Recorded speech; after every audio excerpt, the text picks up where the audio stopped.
আলহামদুলিল্লাহি রাব্বিল আলামিন ওয়াসসালাতু ওয়াসসালামু আলা সাইয়্যিদিল মুরসালিন আম্মা বা'দ ফাআউযু বিল্লাহি মিনাশ শাইতানির রাজীম বিসমিল্লাহির রহমানির রহিম আসসালাতু ওয়াসসালামু আলাইকা ইয়া রাসূলুল্লাহ ওয়া আলা আলিকা ওয়া আসহাবিকা ইয়া হাবিবাল্লাহ আসসালাতু ওয়াসসালামু আলাইকা ইয়া নাবিয়্যাল্লাহ ওয়া আলা আলিকা ওয়া আসহাবিকা ইয়া নূরাল্লাহ।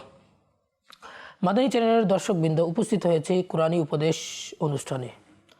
আর এই অনুষ্ঠানে আমরা একটি বিষয় এবং একটি আয়াতে কারিমা নিয়ে আলোচনা করে থাকি। আজ ইনশাআল্লাহ আমরা আলোচনা করব। তো আসুন আমরা আমাদের আলোচনা শুরু করার পূর্বে দুরূদ শরীফ পাঠ করার ফজিলত শ্রবণ করে নিই। রাসূলুল্লাহ সাল্লাল্লাহু আলাইহি ওয়াসাল্লাম ইরশাদ করেছেন, যে ব্যক্তি আমার উপর সকালে আর সন্ধ্যায় 10 বার করে দুরূদ শরীফ পাঠ করবে, কিয়ামতের দিন আমি তার জন্য শাফাআত করব। সাল্লু আল হাবিব সাল্লাল্লাহু তাআলা আলা মুহাম্মদ সাল্লাল্লাহু আলাইহি ওয়াসাল্লাম। আজ যে বিষয় নিয়েছি মাদানী চ্যানেলের দর্শকবৃন্দ, মনের কঠোরতা। এই মনের কঠোরতা কি? মৃত্যু ও আখিরাতকে স্মরণ করার কারণে মনের কঠোর হয়ে যাওয়া, অথবা মনের এমন কঠোর হয়ে যাওয়া যে সামর্থ্য থাকার পরও কোনো অসহায় ব্যক্তিকে খাবার না দেয়া, এটা হচ্ছে মনের কঠোরতা। আল্লাহ পাক কুরআনে কারীমের মধ্যে ইরশাদ করেন, আফামান শারাহাল্লাহু সাদরাহু লিল ইসলামি, আল্লাহ যার বক্ষ ইসলামের জন্য উন্মুক্ত করে দিয়েছেন, ফাহুয়া আলা নূরিম মির রাব্বিহ, অতঃপর সে তার পালনকর্তার পক্ষ থেকে আগত আলোর মাঝে রয়েছে। ফাওয়াইলুল লিল কাসিয়াতি কুলুবুহুম মিন যিকরিল্লাহ, সে কি তার সমান যে এরূপ নয়, যাদের অন্তর আল্লাহ স্মরণের ব্যাপারে কঠোর হয়ে গেছে। উলাইকা ফি দালালিম মুবিন, তাদের জন্য দুর্ভোগ, তারা সুস্পষ্ট পথভ্রষ্টতার মধ্যে রয়েছে। সদরুল আফাজিল হযরত আল্লামা মৌলানা সৈয়দ নঈমউদ্দিন মুরাদাবাদী খাজাইনুল ইরফানের মধ্যে এই আয়াতে মুবারাকার ব্যাপারে বলেন, নফস যখন খবিস হয়ে যায় তখন হক কবুল করা থেকে অনেক দূরে চলে যায়, আর জিক্রুল্লাহ শোনা থেকে তার কঠোরতা আরও বেড়ে যায়। যেমনটি সূর্যের কিরণে মোম নরম হয়ে যায়, আর কাফেরের অন্তরের কঠোরতা আরও বেড়ে যায়। এই আয়াত দ্বারা ওইসব লোকদের শিক্ষা নেওয়া উচিত যারা আল্লাহর জিকিরের বাধা দেয়াকে নিজেদের নিদর্শন বানিয়ে নিয়েছে। তারা সুফিদের জিকিরকেও নিষেধ করে, নামাজের পরে আল্লাহর জিকিরকারীদেরকে বাধা দেয় আর নিষেধ করে। ইসালের সওয়াবের জন্য কুরআনে করিম আর কালেমা পাঠকারীদেরকে বিদআতি বলে, আর ওই জিকিরের মাহফিল থেকে অনেক ঘাবড়ায় আর পলায়ন করে। আল্লাহ তাআলা হিদায়াত দিক। মনের কঠোরতাকে বিনষ্ট করার কারণ কি? মাদানী চ্যানেলের দর্শকবৃন্দ, 6টি বস্তু আমলকে বিনষ্ট করে দেয়। হযরত সাইয়েদনা আদি বিন হাতিম রাদিয়াল্লাহু তাআলা আনহু থেকে বর্ণিত, হুজুর নবী করিম রাউফুর রহিম সাল্লাল্লাহু আলাইহি ওয়াসাল্লাম ইরশাদ করেন যে 6টি বস্তু আমলকে বিনষ্ট করে দেয়। 1 নম্বর, মখলুকের দোষ ত্রুটি খোঁজার মধ্যে লেগে যাওয়া। নাম্বার 2, মনের কঠোরতা। নাম্বার 3, দুনিয়ার ভালোবাসা। নাম্বার 4, লজ্জার ঘাটতি। নাম্বার 5, দীর্ঘ আশা। নাম্বার 6, সীমাতিক্রম জুলুম। কঠোরতা অর্থাৎ মনের কঠোর হয়ে যাওয়া অত্যন্ত ধ্বংসাত্মক আর আমলকে বিনষ্টকারী রোগ, এবং মনের কঠোর হওয়া দুর্ভাগা হওয়ার আলামত। গুনাহের আধিক্য এর বড় একটি কারণ। মৃত্যুকে স্মরণ করা এবং আখিরাতকে স্মরণ করাই হলো এর চিকিৎসা। মনকে নরম করার চিকিৎসা কি? যে মৃত্যুকে স্মরণ করতে হবে, আখিরাতের স্মরণ করতে হবে। হযরত সাইয়েদনা শেখ আব্দুল্লাহ শাফিঈ রাহমাতুল্লাহি তাআলা আলাইহি নিজ সফরনামার মধ্যে লিখেন যে, একবার আমি বসরা শহর থেকে একটি গ্রামের দিকে যাচ্ছিলাম। দুপুরবেলা হঠাৎ এক ভয়ানক ডাকাত আমাদের উপর আক্রমণ করল। আমার সাথীকে সে হত্যা করল আর সমস্ত জিনিসপত্র কেড়ে নিয়ে আমার 2 হাত রশি দ্বারা বেঁধে দিল, আমাকে মাটিতে নিক্ষেপ করলো আর পালিয়ে গেল। আমি কোনোভাবে হাত খুলে কোনো একদিকে চলে গেলাম, কিন্তু পেরেশানগ্রস্ত হয়ে রাস্তা ভুলে গেলাম। এমনকি রাত চলে এলো। একদিকে আগুনের আলো দেখে আমি সেদিকে চলে গেলাম। কিছুক্ষণ চলার পর আমি একটি তাঁবু দেখলাম। আমি কঠোর পিপাসায় কাতর হয়ে গিয়েছিলাম। সুতরাং তাঁবুর দরজায় দাঁড়িয়ে আমি আওয়াজ দিলাম, আল আতাশ, আল আতাশ, অর্থাৎ হাই পিপাসা, হাই পিপাসা। দুর্ভাগ্যবশত ওই তাঁবু ওই কঠোর হৃদয় ও ভয়ানক ডাকাতের ছিল, যে আমাদের উপর হামলা করেছিল। আমার ডাক শুনে পানির পরিবর্তে খোলা তরবারি নিয়ে বাইরে এলো, আর ইচ্ছা করলো যে এক আঘাতে আমাকে শেষ করবে। কিন্তু তার স্ত্রী সামনে চলে এলো।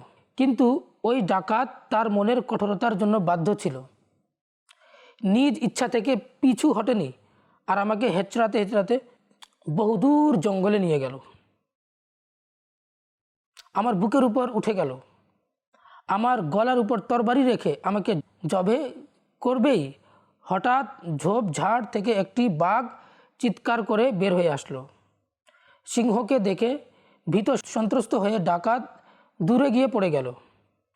সিংহ তাকে ছিঁড়ে ফেলল আর ঝোপঝাড়ের মধ্যে গিয়ে অদৃশ্য হয়ে গেল। আমি সেই অদৃশ্যের সাহায্যের উপর আল্লাহ তাআলার শুকরিয়া আদায় করলাম। দেখুন মাদানী চ্যানেলের দর্শকবৃন্দ, ওই কঠোর হৃদয় সম্পন্ন ডাকাত কেমন ছিল।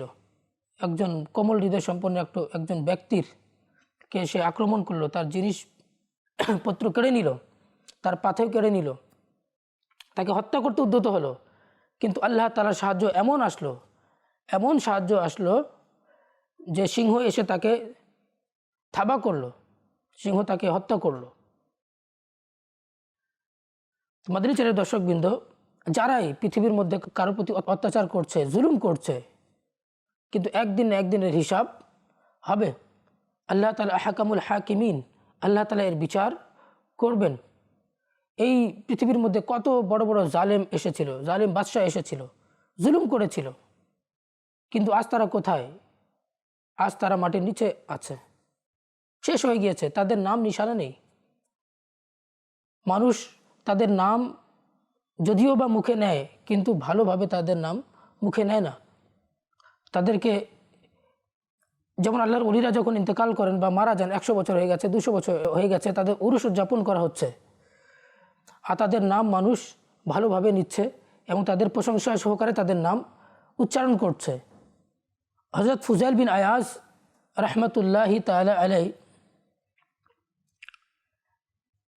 আগে তিনি অতীত জীবনে ডাকাত ছিলেন, আর এমন পারদর্শী ছিলেন, একাই পুরো কাফেলা লুণ্ঠন করে নিতে পারতেন। তো একবার তার এলাকা দিয়ে একটা কাফেলা যাচ্ছিল, আর ওই কাফেলার মধ্যে অনেক লোক ছিল, অনেক জিনিসপত্র ছিল, সম্পদ ছিল। আর এদিক ফুজাইল বিন আয়াজ জেনে নিয়েছেন যে কাফেলা চলে আসছে, তো ইনি দূর থেকে শুনছেন। তো কাফেলার মধ্য থেকে একজন লোক বলল যে এখান থেকে আমরা চলে যাই। এটা হচ্ছে ফুজাইল বিন আয়াজ রহমতুল্লাহি তাআলা আলাইহির এলাকা, আর উনি যদি শোনে তাহলে আমাদের কাফেলাকে লুণ্ঠন করবে, আমরা শেষ হয়ে যাব, আমাদের সব কিছু শেষ হয়ে যাবে। ফুজাইল বিন আয়াজ যখন শুনলেন তখন চিন্তা করলেন যে মানুষ আমাকে এমন ভয় করে, এমন নামে আমাকে স্মরণ করছে, তিনি আবার বাড়ি কাফেলা লুণ্ঠন না করে বাড়ির দিকে প্রত্যাবর্তন করা শুরু করলেন। তো আবার বাড়ির দিকে যখন যাচ্ছেন তো কোনো ঘর থেকে কোরআনের আয়াতে কারিমা শোনা যাচ্ছিল যে আলাম ইয়ানিল লাযীনা আমানু আন তাখশা কুলুবুহুম লিযিকরিল্লাহ, যে ঈমানদারদের জন্য এখনো কি সে সময় আসেনি যে তাদের অন্তর আল্লাহ তাআলার জিকিরের মধ্যে ভয়ে কম্পিত হয়ে উঠবে। তখন ফুজাইল বিন আয়াজ রাদিয়াল্লাহু তাআলা আনহু বললেন যে হ্যাঁ, এই সময়টা চলে এসছে। তিনি তওবা করলেন, তওবা করার পরে এমন তওবা করলেন, তওবাতুন নসুহা করলেন, যে গুনাহ থেকে তওবা করার পরে তিনি যুগ শ্রেষ্ঠ আল্লাহর ওলি হয়ে গেলেন। তো মাদানী চ্যানেলের দর্শকবৃন্দ, সত্য অন্তরে তওবা করতে হবে। সত্য অন্তরে যদি আমরা তওবা করি আর আল্লাহ তাআলা যদি কবুল করে নেয়, তাহলে আপনি নেককার পরহেজগার হয়ে যাবেন এবং মারা যাওয়ার পরেও আপনার নাম সুনাম পৃথিবীতে থেকে যাবে। কীর্তিমানের মৃত্যু নেই। যারা বড় বড় কাজ করে যায়, যারা দিন প্রতিষ্ঠার জন্য, ইসলাম প্রতিষ্ঠার জন্য যারা কাজ করে যায়, তাদের নাম কিয়ামত পর্যন্ত বাকি থাকবে। মাদানী চ্যানেলের দর্শকবৃন্দ, দেখুন আল্লাহ তাআলার আয়াতে কারিমা শোনার কারণে এই কঠোর হৃদয় সম্পন্ন ফুজাইল বিন আয়াজ রাদিয়াল্লাহু তাআলা আনহুর অন্তর নরম হয়ে গেল। তো আমরা যদি চাই আমাদের মনের কঠোরতা যদি দূর হয়ে যায়, আমরা বেশি বেশি কোরআন তিলাওয়াত করি। মানুষ যখন কোরআন তিলাওয়াত করবে তার অন্তর নরম হয়ে যাবে। মাদানী চ্যানেলের দর্শকবৃন্দ, আসুন আমরা একটু জানি যে মন কেন কঠোর হয়ে যায় এবং এ থেকে পরিত্রাণ পাওয়ার উপায় কি। মনের কঠোরতার প্রথম কারণ পেট ভরে আহার করা। মনের কঠোরতার প্রথম কারণ পেট ভরে আহার করা। সুতরাং হযরত সাইয়েদনা ইয়াহইয়া বিন মুআজ রাদিয়াল্লাহু তাআলা আনহু বলেন, যে পেট ভরে আহার করার অভ্যস্ত হয়ে যায় তার শরীরে মাংস বেড়ে যায়, আর যার শরীরে মাংস বেড়ে যায় সে কামভাব প্রিয় হয়ে যায়, আর যে কামভাব প্রিয় হয়ে যায় তার গুনাহ বেড়ে যায়, আর যার গুনাহ বেড়ে যায় তার অন্তর কঠোর হয়ে যায়, যার অন্তর কঠোর হয়ে যায় সে দুনিয়ার বিপদ আপদ চাকচিক্যে ডুবে যায়। হুজ্জাতুল ইসলাম হযরত সাইয়েদনা ইমাম মুহাম্মদ গজ্জালি রহমতুল্লাহি তাআলা আলাইহি বলেন, আখিরাতের পথের পথিক বুজুর্গানে দ্বীনের অভ্যাস ছিল যে তারা তরকারি খেতেন না, বরং তারা নফসের তাড়না থেকে বাঁচতেন। কেননা মানুষ যদি অভ্যাসানুযায়ী সুস্বাদু বস্তু খেতে থাকে, তাহলে তা থেকে তার নফসের মধ্যে অহংকার আর মনের কঠোরতা সৃষ্টি হয়ে যায় এবং দুনিয়ার সুস্বাদু বস্তু দ্বারা এমন প্রভাবিত হয়ে যায় যে দুনিয়ার সুস্বাদু বস্তুর ভালোবাসা তার অন্তরে গেঁথে যায়, আর সে রব্বে কায়নাতের সাক্ষাৎ আর তার দরবারে উপস্থিত হওয়াকে ভুলে যায়। তার জন্য দুনিয়া জান্নাত আর মৃত্যু কয়েদখানা হয়ে যায়। আর যখন সে নিজ নফসের উপর কঠোরতা অবলম্বন করে আর একে আকাঙ্ক্ষা থেকে বঞ্চিত রাখে, তখন দুনিয়া তার জন্য কয়েদখানা হয়ে যায় আর ছোট হয়ে যায়। কাজেই তার নফস ওই কয়েদখানা থেকে মুক্তি চায়, আর মৃত্যু এর মুক্তির উপায় হয়। হযরত সাইয়েদনা ইয়াহইয়া বিন মুআজ রাদিয়াল্লাহু তাআলা আনহু ফরমান, আমি এ কথার দিকেই ইশারা করছিলাম। সুতরাং তিনি বললেন, হে সিদ্দিকিনদের দল, জান্নাতের ওলিমা খাওয়ার জন্য নিজেদেরকে ক্ষুধার্ত রাখো। কেননা নফসকে যত বেশি ক্ষুধার্ত রাখা হয় তত বেশি খাওয়ার আকাঙ্ক্ষা বেড়ে যায়। অর্থাৎ যখন অধিক ক্ষুধা লাগে তখন খাবার খেতে অধিক স্বাদ পাওয়া যায়। এর অভিজ্ঞতা সাধারণত প্রত্যেক রোজাদারের হয়ে থাকে। সুতরাং দুনিয়ায় খুব ক্ষুধার্ত থাকো, যাতে জান্নাতের নিয়ামত দ্বারা আস্বাদিত হতে পারো। পেট ভরে আহার করলে মানুষ ইবাদতের স্বাদ থেকে বঞ্চিত হয়ে যায়। আমিরুল মুমিনিন হযরত সাইয়েদনা আবু বকর সিদ্দিক রাদিয়াল্লাহু তাআলা আনহু বলেন, আমি যখন থেকে মুসলমান হয়েছি কখনো পেট ভরে আহার করিনি যাতে ইবাদতের মিষ্টতা অনুভূত হয়। হযরত সাইয়েদনা ইব্রাহিম বিন আদহাম রাদিয়াল্লাহু তাআলা আনহু বলেন, আমি লুবনান পাহাড়ে অনেক অলিয়ায়ে কেরামের সাহচর্যে ছিলাম। তাদের মধ্য থেকে প্রত্যেকেই এটাই বলেছিল যে যখন মানুষের মাঝে যাও তখন 4টি কথার নসিহত করো। সেগুলোর মধ্যে একটি নসিহত হচ্ছে যে যে বেশি খাবে তার ইবাদতের স্বাদ নসিব হবে না। এর চিকিৎসা হচ্ছে বান্দা যেন ক্ষুধা থেকে কম খায়, যাতে তার অন্যের ক্ষুধার অনুভূতি সৃষ্টি হয় আর ইবাদতের মিষ্টতা অর্জিত হয়। ক্ষুধা থেকে কম খাওয়ার মাদানী জেহেন বানানোর জন্য শেখে তরিকত আমির আহলে সুন্নত দাওয়াতে ইসলামের প্রতিষ্ঠাতা হযরত আল্লামা মৌলানা আবু বিলাল মোহাম্মদ ইলিয়াস আত্তার কাদরি রজভি জিয়াই দামত বরকাতুহুল আলিয়ার বিশ্ববিখ্যাত কিতাব ফৈজান-এ সুন্নত হতে পেট কা কুফলে মদিনা অধ্যয়ন করুন। নম্বর 2, অন্তর কঠোর হয়ে যাওয়ার অন্য কারণ হচ্ছে অযথা কথোপকথন। সুতরাং হযরত সাইয়েদনা ঈসা রুহুল্লাহ আলা নবিয়িনা ওয়া আলাইহিস সালাতু ওয়াস সালাম নিজ হাওয়ারিদেরকে নসিহত করতে করতে বলেন, হে লোকেরা, তোমরা অযথা কথোপকথন থেকে দূরে থাকো।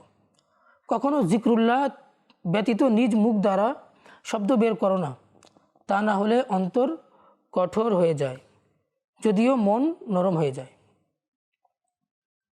কিন্তু অযথা কথাবার্তা একে কঠোর করে দেয়, আর কঠোর হৃদয়ের অধিকারী আল্লাহর অনুগ্রহ থেকে বঞ্চিত হয়ে যায়। অর্থাৎ যদি তোমরা আল্লাহর রহমতের আশাবাদী হয়ে থাকো তাহলে নিজেদের অন্তরকে কঠোরতা থেকে বাঁচাও। এর চিকিৎসা হচ্ছে এই যে বান্দা যেন নিজ মুখকে অথবা কথাবার্তা থেকে নিরাপদ রাখে, নিজ মুখকে অযথা কথাবার্তা থেকে নিরাপদ রাখে।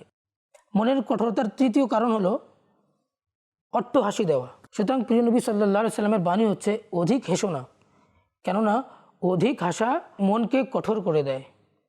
এর চিকিৎসা হচ্ছে বান্দা নিজেকে সেন্সিটিভ রাখে, হাসি ঠাট্টাকারীদের সাহচর্যের থেকে বাঁচে, অট্টহাসি দেয়া থেকে বাঁচে, আর হুজুর নবী রহমত শফি উম্মত সাল্লাল্লাহু আলাইহি সাল্লামের সুন্নত মুবারকের উপরে আমল করে কেবল মুচকি হাসি দেয়ার অভ্যাস বানিয়ে নিন। गुनाह कर कर के हो गया दिल सख्त पत्थर से, करूँ किससे कहाँ जाकर शिकायत या रसूल अल्लाह। तो मदीनाর দর্শকবৃন্দ, তো আমরা আমাদের অন্তরকে কোমল বানানোর জন্য আমরা নেকির মধ্যে লেগে যাই, অযথা কথাবার্তা থেকে আমরা দূরে সরে যাই, আমরা ইবাদতের মধ্যে লেগে যাই, আমরা কোরআন তিলাওয়াতের মধ্যে লেগে যাই। ইনশাআল্লাহ আজ্জা ওয়া জাল্লা আমাদের মন নরম হয়ে যাবে। রোজা রাখি আমরা, রোজা যদি রাখি আমরা ইনশাআল্লাহ আমাদের মন নরম হয়ে যাবে। মাদানী চ্যানেলের দর্শকবৃন্দ, আজকে আমরা যা শুনেছি শিখেছি, আল্লাহ তাআলা যেন আমাদেরকে এর উপর আমল করার তৌফিক দান করুক। আগামী অনুষ্ঠানে আবারও একটা নতুন চমৎকার বিষয় নিয়ে উপস্থিত হব। ততক্ষণ পর্যন্ত ভালো থাকুন, সুস্থ থাকুন, মাদানী চ্যানেল দেখতে থাকুন।